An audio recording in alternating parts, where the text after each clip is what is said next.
जानवरों का स्कूल। एक समय की बात है। सभी पशुओं ने मिलकर निश्चय किया कि नए जमाने की बड़ी बड़ी समस्याओं से निपटने के लिए उन्हें कोई क्रांतिकारी कदम उठाना ही होगा। इसीलिए उन्होंने एक स्कूल शुरू करने का निर्णय लिया। स्कूल के पाठ्यक्रम में 4 विषय थे: दौड़ना, चढ़ना, तैरना और उड़ना। शिक्षकों की आसानी और मूल्यांकन की सुविधा के लिए सभी छात्रों को इन सभी विषयों में भाग लेना था। बत्तख तैरने में उस्ताद निकली। वो अपने शिक्षक चूहे से भी तेज तैरी। बत्तख उड़ने में बस पास हुई, पर दौड़ने में उसके कक्षा में सबसे कम अंक आए।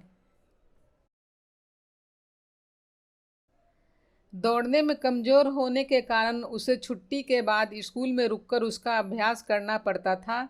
बत्तख तैराकी छोड़कर अब सिर्फ दौड़ने की प्रैक्टिस करती थी।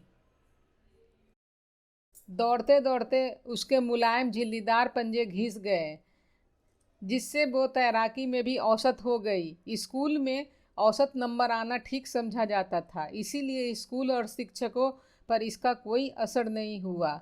पर बत्तख इससे बहुत परेशान हुई। दूसरी ओर खरगोश दौड़ने में अव्वल था, पर तैरने में कमजोर था। उसे दौड़ना छोड़कर बस तैराकी का अभ्यास करना पड़ा। तैरने के अभ्यास करते करते बेचारे खरगोश की जान ही निकल गई। गिलहरी चढ़ने में अव्वल थी, पर उड़ने में बिल्कुल जीरो थी। टीचर हिरन उसे पेड़ पर ऊपर से नीचे उड़ने की बजाय नीचे से ऊपर उड़ने को कहता था। उड़ने की प्रैक्टिस करते करते गिलहरी के पंजे खराब हो गए, जिससे अब चढ़ाई में वो औसत ही रह गई। भागने में वो बिल्कुल फिसंडी थी। चील क्योंकि काफी शैतान थी, इसीलिए उसे दंड और सजा देकर अनुशासित और सीधा किया गया। उड़ने की क्लास में चील सभी पशुओं को हराकर पेड़ की चोटी पर सबसे पहले पहुंची। साल के अंत में सांप सभी जानवरों में सर्वप्रथम आया। वो अच्छा तैर सकता था, पर दौड़ने, चढ़ने और उड़ने में वो बिल्कुल औसत था। फिर भी उसके सबसे ज्यादा अंक आए और उसने स्कूल में पहला स्थान पाया। कुत्तों ने स्कूल का बहिष्कार किया और शिक्षा विभाग के सामने जाकर धरना दिया। लंबे अरसे से उनकी मांग थी कि पाठ्यक्रम में खुदाई का विषय भी शामिल हो।